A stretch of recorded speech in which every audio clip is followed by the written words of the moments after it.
Let's focus now on one of our top stories on this Monday morning. Finance Minister Pravin Gordhan yesterday denying media reports of a second letter from the Hawks. He's under pressure to answer questions about a so-called rogue unit formed at SARS when he was commissioner. Well, to unpack this and other issues relating to the Finance Minister, we joined this morning on the line by political analyst Prince Mashele. Prince, good morning and thank you very much for your time. Well, it looks like every other day now when we look in the media and we hear about this investigation by the Hawks. Yesterday, a weekend paper reporting about a second letter which the Finance Minister has denied. How serious is this situation in terms of our economy? Is it going to affect us at all? Good morning, Dan, and thanks for inviting me. Look, this is very serious, Dan. It has serious confidence issues. Look, we know that we are in the process of emerging from a crisis that was created when President Zuma fired Khashane last year. And the idea was that with Pravin Gordhan, a man of credibility at the helm, he will restore confidence. But unfortunately, soon after that, he got embroiled in what looks like attempts by some somewhere to distract him.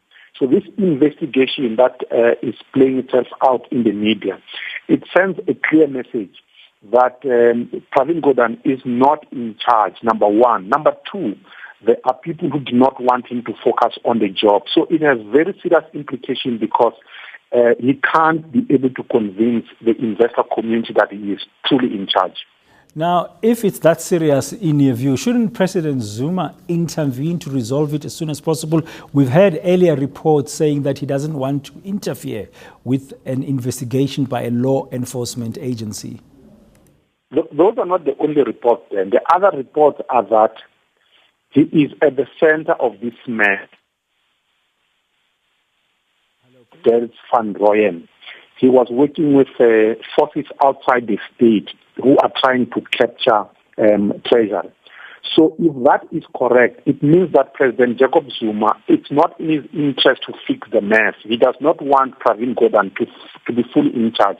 You will also recall, then, that when the first allegations of an investigation surfaced, Pravin was defended by Secretary General Gordhan of the eNCA, a man who did not appoint Pravin. So quite clearly, President Jacob Zuma is not on the side of Pravin Gordhan on this one. So we have a big problem here. The man who is supposed to be in charge of the state, who is supposed to ensure confidence, who is President Jacob Zuma, seems to be at the center of these shenanigans.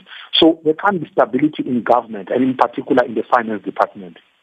Now, this doesn't really bode well for us because as a country we are facing that downgrade that Moody's is now talking about as a ratings agency. Pravin Gordhan has just come back from an overseas investor show trying to instill more confidence in the economy.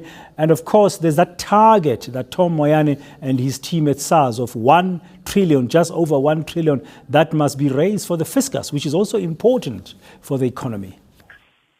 It doesn't bode us for us as an economy, especially if you look at the palace state in which the economy is. You would expect that at this hour there would be rallying on the part of all the leadership in our system, and in particular the ruling party.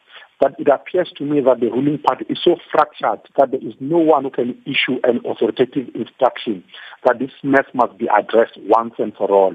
So we are left drifting apart as a society. And unfortunately, the damage to our economy continues to be inflicted. I don't know who's going to save us. Ordinarily it was supposed to be the president or the ruling party. But it looks like both the president and the ruling party have totally lost control of the state. Thank you very much. Those are the views of political analyst Prince Mashele.